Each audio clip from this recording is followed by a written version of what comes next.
أعوذ بالله من الشيطان الرجيم بسم الله الرحمن الرحيم الحمد لله رب العالمين الرحمن الرحيم والصلاة والسلام على سيد الأنبياء والمرسلين إمام المتقين شفيع المذنبين خاتم النبيين سيدنا ومولانا محمد وعلى آله وأصحابه وأحبابه أجمعين. جیسے قلوب میں پچھلی نشست میں ہم نے نماز پر بات کی تھی. آج ہم نوافل پر بات کریں. ایک حدیث قدسی تو غالباً پہلی یا دوسری نشست میں، یہ شاید تیسری نشست میں نے اس کا تذکرہ کیا تھا، اور میں نے اس کو کہا بھی تھا کہ میں اس کا حوالہ دیکھوں گا اور بتاؤں گا کہاں ہے. تو اس کا حوالہ یوں ہے کہ یہ بخاری میں موجود ہے. میرے بخاری میں بلکہ حدیث تھوڑی سی طویل ہے، تو اس میں سے صرف اتنا حصہ میں پڑھ رہا ہوں جتنا آج کے موضوع سے متعلق ہے، ورنہ حدیث اس سے زیادہ ہے. وہ یہ ہے کہ میرا بندہ ہمیشہ نوافل کے ذریعے مجھ سے قرب حاصل کرتا ہے، یہاں تک کہ میں اس سے محبت کرنے لگتا ہوں، اور جب میں اس سے محبت کرنے لگتا ہوں تو اس کے کان ہو جاتا ہوں جس سے وہ سنتا ہے، اور اس کی آنکھ ہو جاتا ہوں جس سے وہ دیکھتا ہے، اور اس کا ہاتھ ہو جاتا ہوں جس سے وہ پکڑتا ہے، اور اس کا پاؤں ہو جاتا ہوں جس سے وہ چلتا ہے. اور اگر وہ مجھ سے کوئی چیز مانگتا ہے تو میں اسے دے دیتا ہوں، اور اگر مجھ سے پناہ مانگے تو پناہ دیتا ہوں، اور جس کام کو کرنے والا ہوتا ہوں اس کے کرنے میں مجھے کوئی تردد نہیں ہوتا. کہ میں صرف اتنا حصہ حدیث کا پڑھ رہا ہوں جو آج کے موضوع سے جس کا براہ راست تعلق ہے. تو یہ حدیث قدسی ہے، بخاری میں موجود ہے. شروع میں جب میں نے تذکرہ کیا تو میں نے کہا تھا کہ میں نے دیکھنا ہوگا کہ مجھے کہاں ہے. تو وہ چونکہ آج کے موضوع سے اس کا تعلق بھی تھا، اور وہ میرا وعدہ بھی چلے الحمدللہ پورا ہو گیا. اچھا جی، تو اس سے ہمیں یہ بات سمجھ میں آئی کہ کثرت نوافل بہت ضروری ہے. لیکن اس میں جو سمجھنے والی بات ہے وہ یہ ہے کہ نوافل کی کثرت اس انداز سے نہ ہو کہ فرائض اور واجبات میں کسی قسم کا کوئی مشکل اس میں پیدا ہو، یا چھوٹ جائیں، یا ان کی اہمیت ہمارے دل میں کم ہو جائے. کیونکہ ذہن میں رکھیں کہ اس حدیث کا جو پہلا حصہ ہے اس کے اندر فرائض کی باتوں، فرائض کا بھی تذکرہ ہے کہ فرض کی ہوئی چیزوں کے ذریعے میرا قرب اختیار کرتا ہے، میرا قرب حاصل کرتا ہے. تو فرض سے بھی قرب حاصل ہوتا ہے اور نوافل سے بھی قرب حاصل ہوتا ہے. فرض چھوڑ کر نوافل پہ اگر آپ آتے ہیں تو یہ کسی بھی طرح سے قابل قبول نہیں ہے. اور اس کی وجہ یہ بھی ہے کہ ایک فرض کا چھوٹنا، اگر آپ کہیں نا کہ جی میں کثرت نوافل سے اس کو بیلنس کر لوں، تو وہ مختلف روایات سے ہمیں پتہ چلتا ہے. کئی بار تو ایسا بھی ہے کہیں پہ کہ ہزار نوافل سے بھی وہ اس کی جو ہے نا وہ بیلنس نہیں ہوتا. تو فرض کا چھوٹنا، اگر آپ کہیں کہ جناب ولی نوافل کی کثرت کی جائے، اور نوافل میں ہم خالی نفل نماز نہیں، نوافل میں اور نفل اعمال بھی ہو سکتے ہیں، نفل روزے بھی ہو سکتے ہیں، نوافل میں ہم ہر چیز شامل کریں. تو نوافل میں اگر نوافل کی کثرت آپ کریں تو اللہ تعالیٰ کا قرب حاصل ہوتا ہے. لیکن شرط کیا ہے کہ فرائض اور واجبات آپ کے چھوٹنے بھی نہ پائیں، اور آپ کے دل میں ان کی اہمیت بھی کم نہ ہو.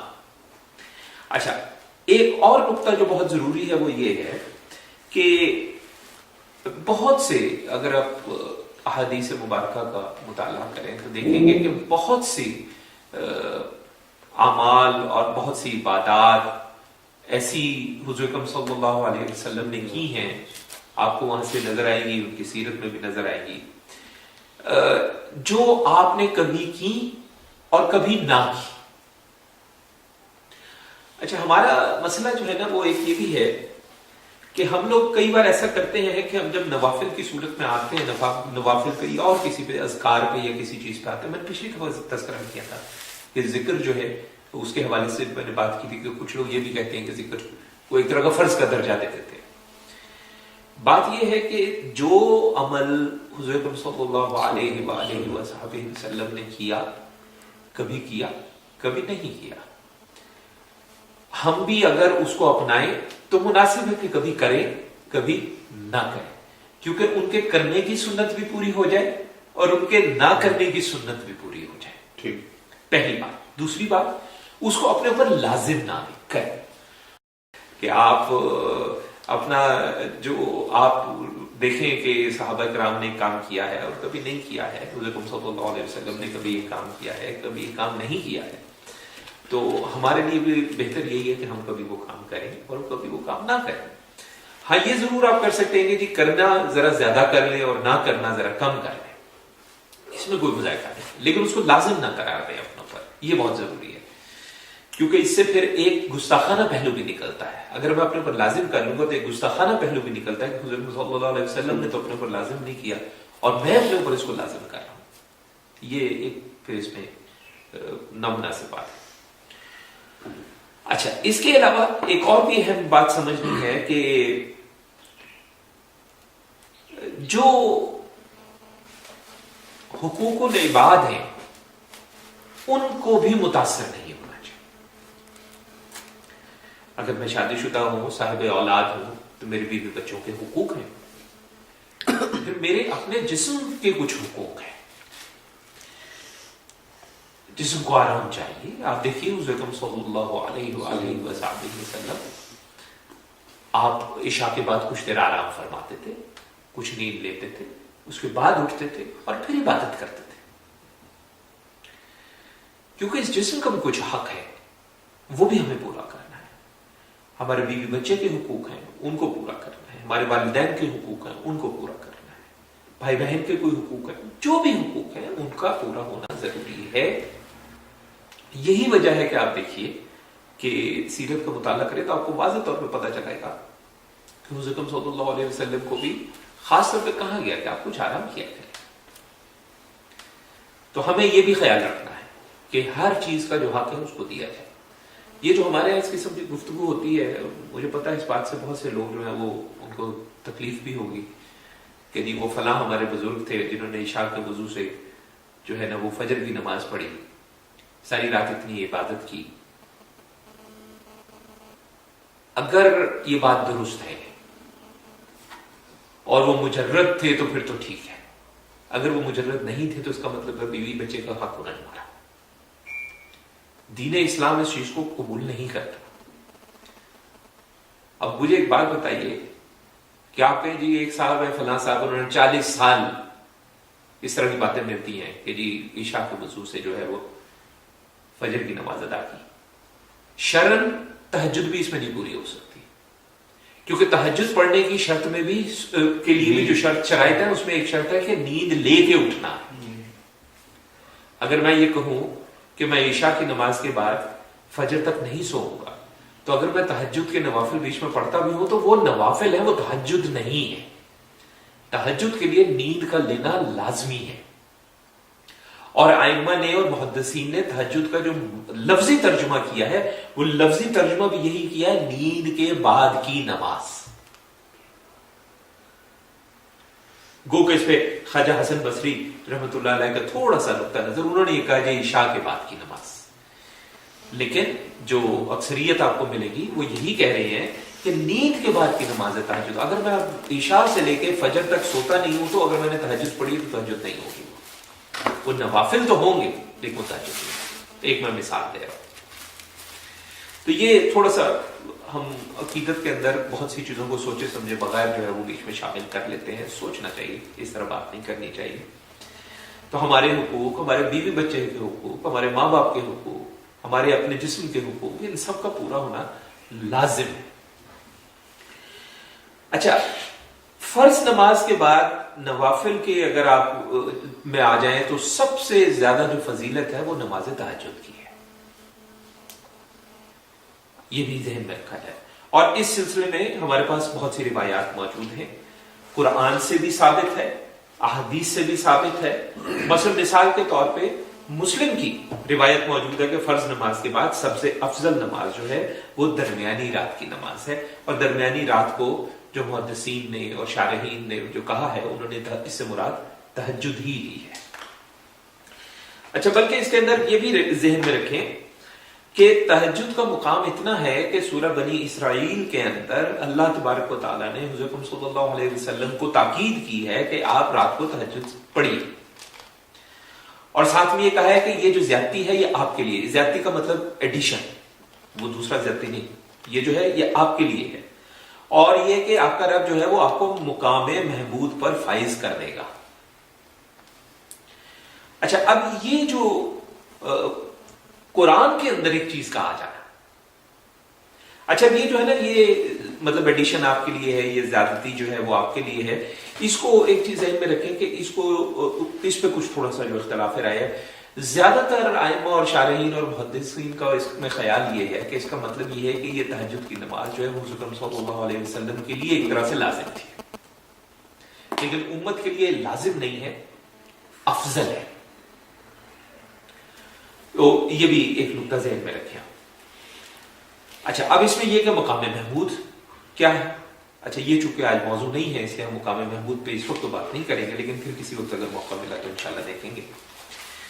لیکن اس آیت سے جو ہمیں اندازہ ہوتا ہے وہ یہ ہوتا ہے کہ جو مقام محمود ہے حضور اکرم صلی اللہ علیہ وسلم کے اگر حوالے سے بات کی جائے تو نماز تہجد کا اس سے کوئی براہ راست تعلق ہے، کیونکہ ایک ہی آیت میں اس طرح سے بیان کیا گیا کہ آپ تہجد پڑھیے، پھر یہ کہا گیا کہ یہ آپ کے لیے ایک ایڈیشن ہے، یہ ہم نے ایک چیز زیادہ آپ کے لیے کی ہے، پھر کہا گیا کہ اللہ آپ کو مقام محمود پر پہنچائے گا۔ تو اس سے ہمیں پتہ چلتا ہے کہ مقام محمود کا تہجد کے ساتھ بڑا تھوڑا خاص تعلق ہے، لیکن یہ جو تعلق ہے یہ صرف خاص حضور اکرم صلی اللہ علیہ وآلہ وسلم کے لیے ہے، یہ امت کے لیے نہیں ہے۔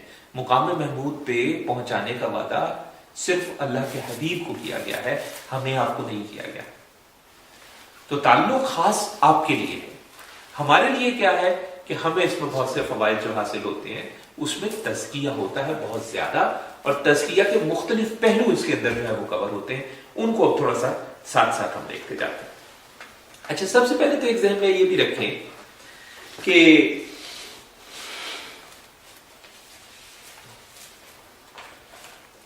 خاص اللہ تبارک و تعالیٰ کے جو بندے ہیں، جس کو قرآن نے سورہ الفرقان کے اندر آیت 64، 65 اور 66 اگر آپ پڑھیں تو اس کے اندر رحمان کے سچے بندے کہا ہے۔ رحمان کے یہ جو سچے بندے ہیں، اللہ تبارک و تعالیٰ نے ان کے بارے میں کیا کہا ہے؟ یہ کہا ہے کہ یہ وہ لوگ ہیں جو اپنے رب کے حضور سجدے میں اور قیام میں راتیں گزارتے ہیں۔ اصول کے مطابق یہ راتیں گزارنے کا مطلب یہ نہیں ہے کہ سوئے بغیر راتیں گزارتے ہیں، اس کا مطلب یہ ہے کہ عشاء کے بعد تھوڑی دیر آرام کرنا، سونا ضروری ہے، تبھی آپ تہجد کے لیے اٹھ سکتے ہیں، ورنہ تہجد وہ شمار نہیں ہوگی۔ اچھا، اور یہ وہ لوگ ہیں جو دعائیں کرتے ہیں، اور دعا کس طرح کی کرتے ہیں؟ قرآن ہی میں لکھا ہوا ہے کہ اے ہمارے رب، جہنم کے عذاب سے ہم کو بچا لے، کہ اس کا عذاب تو جان کو لاگو ہے، اور وہ تو بڑا ہی جو ہے وہ برا مقام ہے، بڑی بری جگہ ہے۔ یہ سورہ الفرقان کے اندر رحمان کے سچے بندوں کا تذکرہ یہ کیا گیا ہے۔ اچھا، اب یہ جو تہجد کے لیے جب آپ اٹھتے ہیں تو اس میں کیا کیا آپ کو فوائد حاصل ہوتے ہیں؟ تزکیے کے حوالے سے قرب الہی حاصل ہوتا ہے، مقام تشکر حاصل ہوتا ہے، مقام عبودیت حاصل ہوتا ہے، نفس پر قابو آدمی پا سکتا ہے۔ یہ سارے تزکیے کے حوالے سے باتیں ہو گئی کہ یہ سب کچھ ہو سکتا ہے، اور یہ سب بھی ثابت ہے۔ جیسے قرب الہی کا تذکرہ جو ہے ترمذی شریف کے اندر حدیث کے اندر موجود ہے، جس کے اندر باقاعدہ تذکرہ ہے کہ اللہ تعالیٰ کے بندے جو ہیں وہ سب سے زیادہ قریب جو ہوتا ہے اللہ کا بندہ، وہ رات کے آخری حصے میں ہوتا ہے۔ تو اگر عشاء کے بعد آپ تھوڑا آرام کریں، ایک آدھا پہر، اور اس کے بعد آپ اٹھیں، وضو کریں، نوافل کے لیے کھڑے ہو جائیں، تو رات کا جو آخری پہر ہے اس میں حدیث یہ کہہ رہی ہے کہ اللہ سب سے زیادہ ہمارے قریب ہوتا ہے۔ اچھا، یہ قریب ہمارے مسئلہ یہ کہ قریب کا وہ مطلب نہیں لینا ڈسٹنس والا قریب ہے، یہ قرب کی بات ہو رہی۔ اچھا، اسی طرح تشکر کی آپ بات کیجئے، اس کے اندر جیسے بڑی اچھی ایک روایت جو ہے وہ موجود ہے، یہ مسلم کی ہے کہ رسول اللہ صلی اللہ علیہ وآلہ وسلم نے رات کی نماز کا اہتمام کیا، یہاں تک کہ آپ کے پاؤں سوج گئے۔ آپ سے جب پوچھا گیا کہ آخر آپ ایسا کیوں کرتے ہیں، جبکہ آپ کے تو کوئی گناہ جو ہے، مطلب گناہ تو سارے معاف ہے، گناہ تو نبی کر ہی نہیں سکتا، وہ تو معصوم ہے، تو جب ایسی کوئی کیفیت ہی نہیں ہے تو پھر آپ یہ سب کچھ کیوں کرتے ہیں؟ تو آپ نے آگے سے جواب دے دیا کہ کیا میں ایک شکر گزار بندہ نہ بنو. تو تشکر اور عبودیت جو ہے اس کا بھی براہ راست تعلق جو ہے وہ نماز تہجد کے ساتھ. اچھا اسی طرح ایک اور جگہ سورہ مزمل کے اندر آیت 6 ہے جس کے اندر خاص طور پہ لکھا ہے، اللہ تبارک و تعالیٰ نے کہا ہے کہ در حقیقت رات کا اٹھنا نفس پر قابو پانے کے لیے بہت کارگر ہے، اور ساتھ میں کہا ہے کہ قرآن ٹھیک پڑھنے کے لیے بہت زیادہ موزوں ہے. تو اب قرآن کہہ رہا ہے کہ نفس پہ قابو پانے کے لیے رات کا اٹھنا جو ہے وہ بڑا اچھا ہے. تو یہ قرآن کی گواہی بھی آ گئی. اچھا اسی طرح ایک اور چیز ذہن میں رکھیں کہ یہ جو نماز تہجد ہے ترمذی ہی کی روایت کے مطابق قرب الہی کا بھی ذریعہ ہے، گناہوں کو بھی مٹاتی ہے، معاصی کو روکتی ہے. تو وہی بات کہ حضور اکرم صلی اللہ علیہ وسلم کے لیے تو یہ خاص ہے، امت کے لیے اس کا کیا فائدہ ہے کہ اس سے ہمارے گناہ بھی کٹتے ہیں، تو قرب الہی بھی بڑھتا ہے. پھر یہ جو ہمارے پاس ہے تہجد، اس میں دعا، سوال اور استغفار، ان 3 معاملات کا بھی پہلو نکلتا ہے.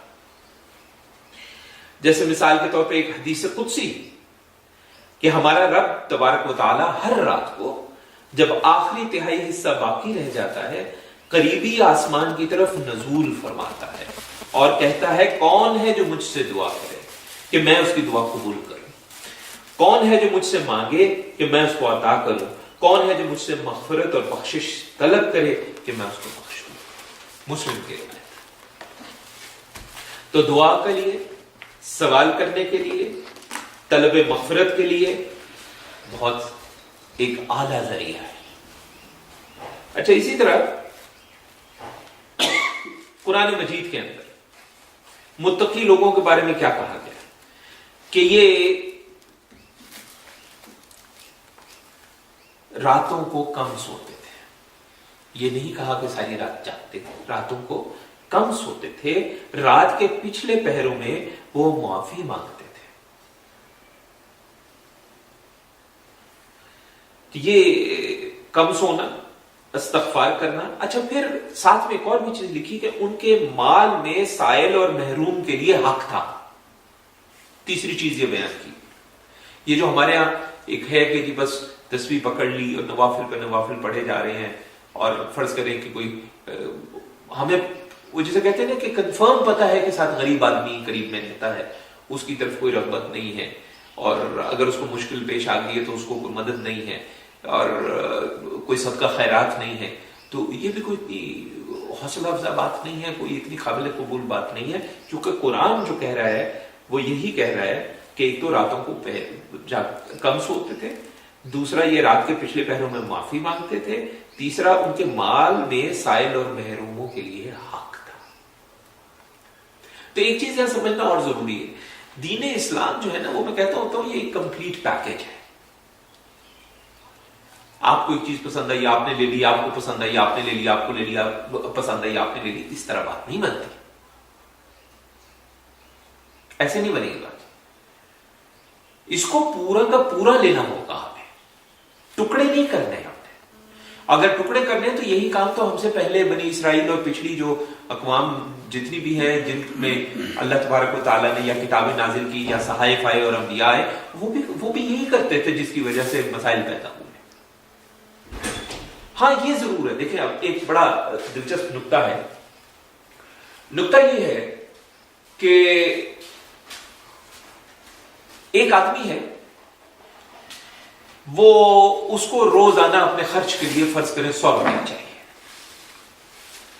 اچھا اس کو 100 روپیہ چاہیے تو اس نے کیا کیا کہ وہ صبح فرض کریں کاروبار ہے یا دکان ہے یا جو بھی ہو، وہ گیا، اس نے وہاں پہ صبح فرض کریں 9 بجے کھولنے کا وقت تھا، اس نے 9 بجے دکان کھول لی. دکان کھول کر اس نے جتنی دیر میں 100 روپیہ اس کا پورا ہو گیا اتنی دیر وہ بیٹھا، اور اس کے بعد اس نے دکان بند کر دی. مثلا